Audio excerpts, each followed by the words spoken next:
Meus amigos, um grande abraço a vocês. Quarta-feira, 11 de junho de 2025. A pedidos, vou passar para vocês aqui um pouco de minhas impressões sobre esses dias, essa fase do julgamento da trama golfista, né? As minhas impressões sobre os interrogatórios dos réus ocorridos aí na segunda e terça-feira, no âmbito da gloriosa primeira turma do STF, encabeçada pelo cabeça cabeludo, o doutor Aleide Moraes. Pois é, segunda e terça foram ouvidos vários dos réus aí deste núcleo, do núcleo assim mais perigoso, diria o doutor Moraes, da trama perigosíssima, não é? Muito bem, ouvidos os generais, 4 estrelas, ouvido o almirante Guarnier, né?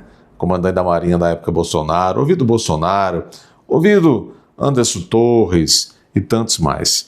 Vamos aqui fazer uma breve análise. Agradeço muito a confiança daqueles que estavam cobrando. Doutor, não vai falar nada, não vai falar nada? Vamos sim. Pessoal, é importante às vezes, eu respeito os colegas que já vão para e passo informando vocês. Segunda e terça-feira foram dias muito tumultuados, todo mundo falando sobre esse negócio.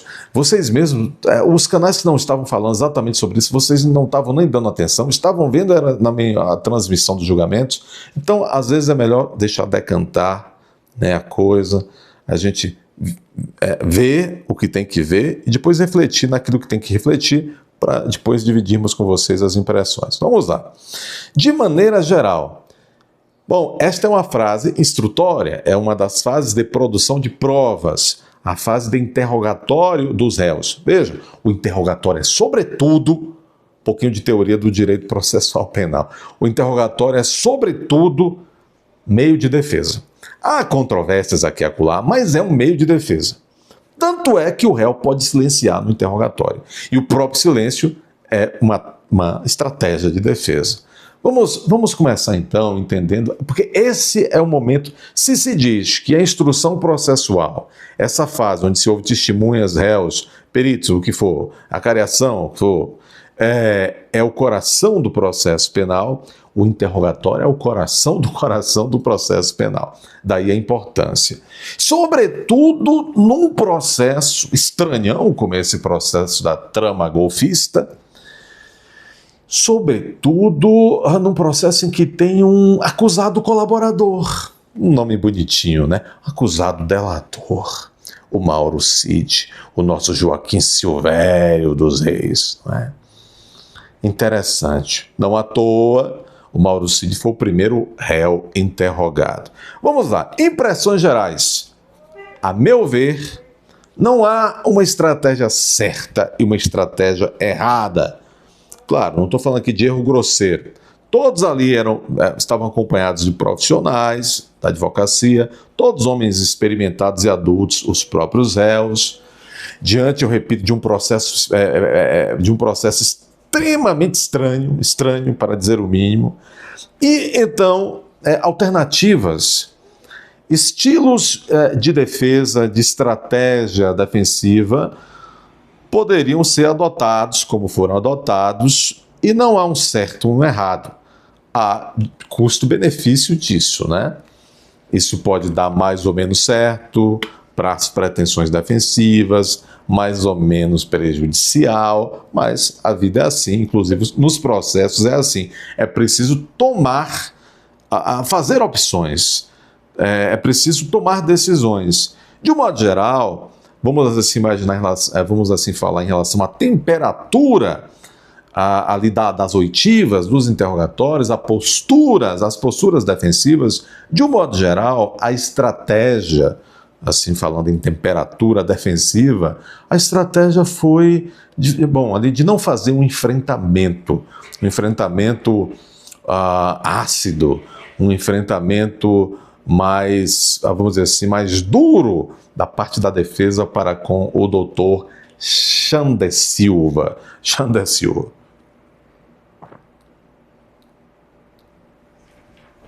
Nesse sentido, do ponto de vista, assim, daquilo que se verificou no geral das defesas, nesses 2 dias de interrogatório, As defesas, em relação à temperatura, as defesas optaram por distensionar, por tentar fazer uma audiência leve, sem tensões desnecessárias.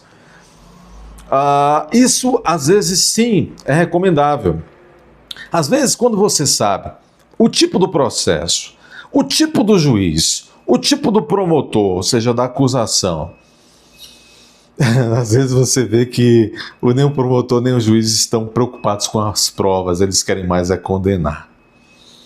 Então é razoável, é interessante ir para o enfrentamento, de fato tentar desnudar as más intenções dos agentes estatais com a maneira mais enfática de se colocar ali na audiência, poderia ter sido uma estratégia. Estaria errada ou certa? Não sei, é uma opção, né? Vamos nos recordar de que, para a surpresa geral, após manter as oitivas das testemunhas fora dos holofotes, ou seja, não permitiu a transmissão ao vivo, o Alexandre de Moraes, na fase agora dos interrogatórios desses réus, liberou geral, um verdadeiro Big Brother, né? Liberou geral aí as transmissões. Vamos analisar os motivos possíveis que o fizeram tomar essa opção. Agora, então, os réus poderiam ter feito uma opção de ir para cima, de uma maneira mais enfática, poderiam. Aproveitar, de repente, de estar sendo gravado, poderiam. Mas, do contrário, preferiram, como eu disse, ir por uma veia mais suave, mais técnica, até buscando uma certa agradabilidade e tentando ganhar terreno no esclarecimento dos fatos, segundo o ponto de vista das defesas, com essa agradabilidade, com essa distensão, com essa leveza. Do outro lado, o julgador, Alexandre de Moraes, porque ele parece tanto com a figura do acusador, né? Suas condutas, aí a gente se confunde. Por outro lado, o doutor Aleide de Moraes apareceu com outro personagem, uma outra faceta. Aliás, eu trabalhei aqui com vocês, mostrando que algumas figurinhas da mídia estavam dizendo que Bolsonaro tinha praticamente se internado no Palácio dos Bandeirantes, na casa do governador de São Paulo, sendo treinado, sendo ensaiado, porcaria nenhuma.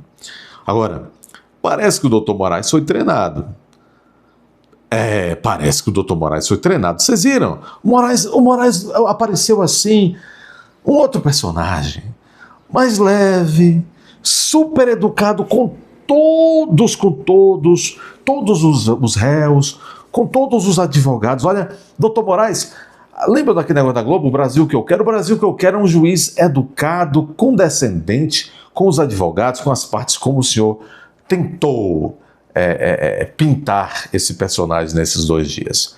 Não sei se conseguirá sustentar ou se vai achar útil sustentar esse personagem em outras ocasiões. Provavelmente não, mas foi algo memorável. Dr. Moraes vestiu uma carapuça de um juiz cordato. Me lembro de vários momentos em que os advogados, coitados, já estão assodados por boa parte dos maus juízes do país. Os advogados, doutor, é a última pergunta, eu prometo, eu serei breve, o que é uma humilhação, né? Mas não tenha pressa, eminente julgador, defensor, advogado de defesa, não tenha pressa, tudo bem, doutor fulano e tal, né, não sei o quê, muito bem. Balela, um personagem que ele criou. Da mesma forma, esse personagem que ele criou e buscou sustentar até com as piadinhas, etc. Muito bem, eu estou falando de clima das audiências. Primeiro tópico é esse. Estou falando de clima das audiências de segunda e terça-feira.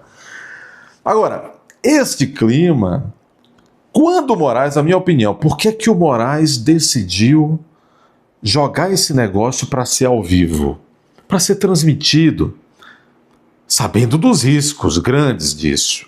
Porque o Moraes precisava fazer isso. 2 coisas ele precisava: parecer, trazer uma máscara, nos tempos de máscaras do Brasil, trazer uma máscara de um juiz cordato, um juiz assim, realmente apenas presidente, ou seja, presidindo os atos de maneira harmônica, né? Ele precisava tentar, porque ele sabe que ele está sendo visto internacionalmente. Então ele trouxe esse personagem afável, o bom juiz, e claro, permitiu e decretou que essas coisas fossem transmitidas ao vivo por 2 dias, porque ele queria e precisa que o máximo de pessoas e autoridades internacionais, quando podendo e querendo, vejam que ele não tem nada a esconder, será?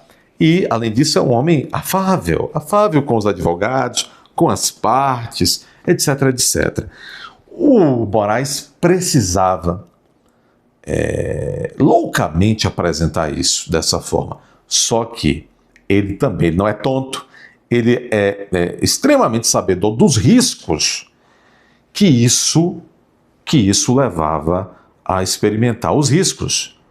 Primeiro, e acabou se comprovando isso. Quando começaram as oitivas, os interrogatórios, a caixa de Pandora poderia ser aberta. E foi aberta a caixa de Pandora. Foi aberta a caixa de Pandora desse julgamento.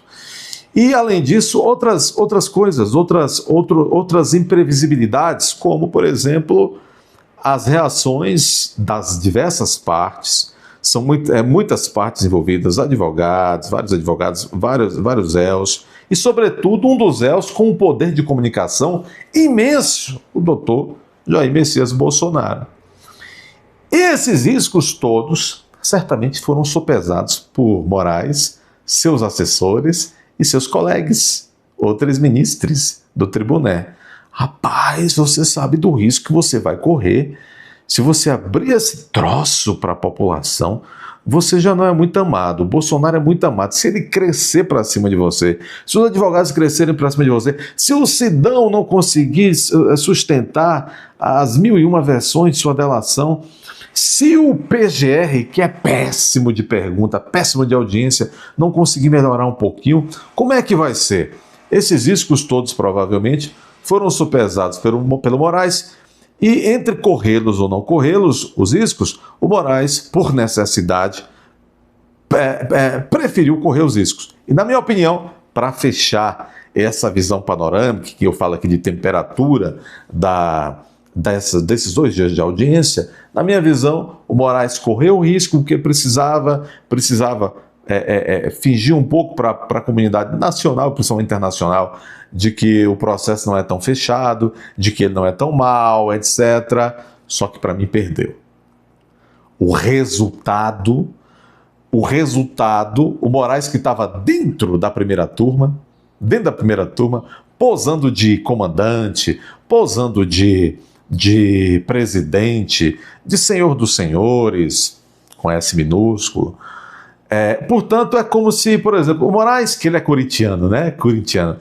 Ele estava como se estivesse dentro da sua própria arena. Olha aí, Lula, para você, metáfora futebolística, na linguagem do Brau. Ele estava jogando dentro de casa, não é? Ele estava jogando dentro de casa, só que a torcida nenhuma era dele. Eu avistei na plateia alguns juízes auxiliares de Moraes sentadinhos na plateia. A exemplo daquele, um sujeito assim que parece um personagem expressionista, da cara reta, não tem, tudo é da mesma largura, do crânio ao tórax. Um juiz auxiliar que até presidiu a audiência de custódia de Collor, o juiz auxiliar de Moraes, eu ouvi, entre outros, ali na plateia. Então, o Alexandre de Moraes, que em tese estaria jogando em casa, na verdade, os visitantes e capitaneados pelo Bolsonaro foram na casa de Moraes, a primeira turma ali, e deram um show, jogaram como se estivessem dentro da própria casa. O Bolsonaro, eu vou falar depois mais detidamente sobre o interrogatório do Bolsonaro, o Bolsonaro estava extremamente preparado. Claro que nada é perfeito, nenhuma oitiva do réu é perfeita, mas estava muito à vontade, e veja, tudo levou a favorecer o Bolsonaro. Por quê? Porque O Moraes precisou colocar as tais das sessões ao vivo. Para Bolsonaro é muito bom, ele se sente à vontade com isso. O Moraes veio com uma faceta buscando um certo humor, uma certa conexão bem-humorada com os outros. Aí é Bolsonaro jogar na praia dele. Essa é a praia do Bolsonaro. Essa coisa bonachona, essa coisa de buscar uma conexão com o outro, trazer umas piadas, embora a piada agora no Brasil é crime. Entenderam, né? Léo Lins. Então, o que aconteceu? As alternativas que o Moraes forçadamente teve que tomar em termos de forma nessas oitivas favoreceram o Bolsonaro. Era tudo que Bolsonaro precisava. E, de um modo geral, esse clima da audiência que favoreceu sobremaneira o interrogatório do próprio Jair Messias Bolsonaro acabou também a reboque favorecendo as oitivas dos outros, exceto o Cid. Esse clima acabou asfixiando a versão pálida, frágil, bizonha, forçada que o Cid trouxe ali. E isso realmente piorou bastante o instrumental da tese acusatória e do próprio Alei de Moraes, que alguns diriam que ele também faz parte entusiasta da tese acusatória, quando não deveria sê-lo. Muito bem, então este clima geral favoreceu sobremaneira o Bolsonaro. Mas agora eu quero, o vídeo já vai ficando longo, mas eu farei outros vídeos ao longo do dia sobre isso, mas eu quero dizer o seguinte: o Bolsonaro não foi treinado, não foi ensaiado. O Bolsonaro foi maravilhosamente preparado. A segurança, claro que ele tem aquele estilo dele, que às vezes ele fala um pouco quase que nem de um mês, o Bolsonaro, mas Bolsonaro não é um sujeito burro, e a defesa do Bolsonaro é muito boa.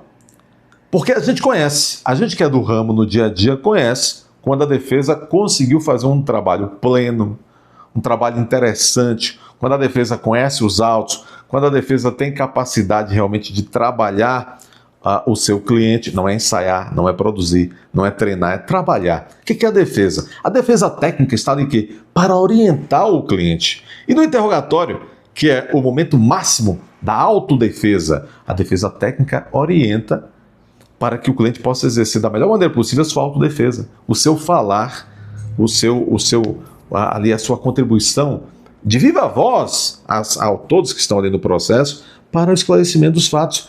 E valeu a pena então o Bolsonaro hospedar-se em São Paulo, ficar concentrado ali para depois ir a Brasília pessoalmente, porque trabalharam ali muito bem. Dá para ver, dá para sentir a mão dos advogados de defesa na condução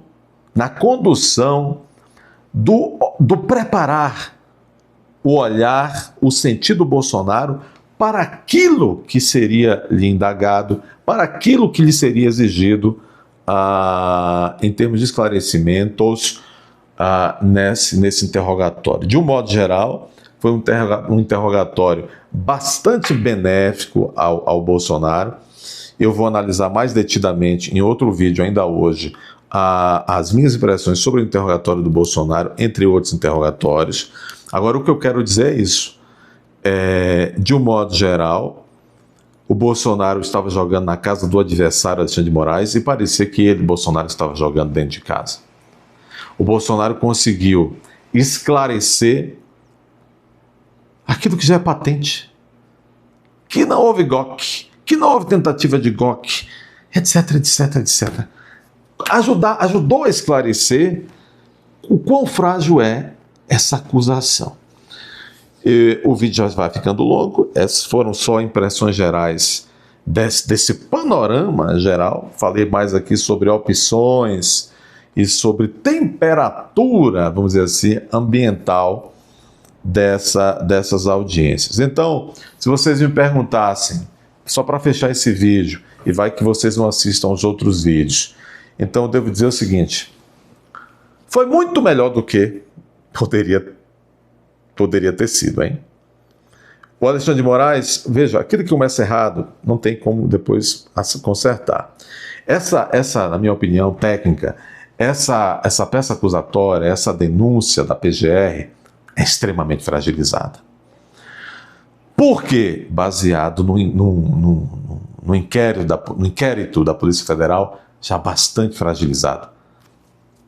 Muito fraco. Muito fraco. Em termos democráticos, de normalidade, temperatura, né, de pressão, né, democrática, qualquer membro do Ministério Público não teria aceito esse inquérito como suficiente para se usar para fazer uma denúncia, apresentar uma denúncia. Não. Teria mandado arquivar ou até baixado os autos para mais investigações. O PGR parece que ele tem uma missão. Não sei qual é a missão. Não sei. Não sei se é a missão que a Constituição dá ao Ministério Público, lá a partir dos artigos 126 da Constituição. Ali a missão é constitucional. Eu não sei se o PGR está com a missão constitucional ou outras missões, não sei. Ele está constrangido. Ele não é um homem muito preparado, dá para ver, o PGR, mas está parecendo que é muito menos preparado porque ele está constrangido no papel que lhe deram. É um papel vexatório. Então a denúncia é muito fraca. A denúncia é sustentada em relações perversas e fracas. A denúncia, sobretudo, na fala do Cid. Eu vou fazer aqui um vídeo só sobre o depoimento, como diz um dos réus, que se refere ao Cid como o coronel delator. Acho que é o almirante Guarnier que se refere ao Cid como coronel delator. Que é horrível isso, né, gente? Que coisa horrível. O coronel delator. É exército. Muito bem, mas a FAB não vai longe, não. Então é isso. O PGR, para mim, meteu os pés pelas mãos, mas eu vou analisar isso mais detidamente. Todas as defesas os réus acabaram se saindo melhor do que entraram. A acusação do Paulo Gonetti saiu muito menor do que entrou, e o Alexandre de Moraes escancarou. Ele buscou o contrário, mas nesses 2 dias de audiência ele escancarou ainda mais que a condução dele e dessa primeira turma desse processo é muito problemática e vai levar inexoravelmente à anulação desse feito, como nós falamos. Eu quero terminar, esse que foi um vídeo de impressões gerais, eu quero terminar falando para vocês, mostrando a vocês uma coisa que sintetiza o momento que o país vive desde 2022, pelo menos. Uma coisa que sintetiza o clima atípico ou de barbaridades atípicas que vem acontecendo e, sobretudo, nesse processo e no judiciário e na cúpula do judiciário. Os tempos são tão confusos, tão difíceis, tão enfermos do ponto de vista mental até, que vejam isso, analisem vocês com seus próprios ouvidos. Vocês notaram, vocês que acompanharam um momento ou outro, vocês notaram que algumas autoridades, réus notadamente, tiveram atos falhos assim tremendos. Por exemplo, nessa passagem do ex-ministro da Defesa de Bolsonaro, o Nogueira, né, que também é ex-comandante do Exército, general 4 estrelas, ele chega a chamar, e não foi brincadeira não, ele chamou por ato falho mesmo, o Alexandre de Moraes de comandante. O próprio advogado de Bolsonaro chegou a chamar Moraes de presidente. Porque, de fato, ele, nesse momento, é o grande democrador da República. O comandante, o presidente. Olha a cara. Olha, pessoal, presta atenção nisso. Presta atenção nisso aqui. E eu conversei, até disse, me lembro como se fosse hoje, presidente, não se fala. Oxe. O que é que ocorreu? Espera lá. Vamos lá. E eu conversei, até disse, me lembro como se fosse hoje, presidente, não se fala mais isso, homem. E realmente, eu acreditei. A reunião do dia 14 foi exatamente para fechar a questão e não se tocar mais nesse assunto, comandante. Comandante. Perdão, ministro.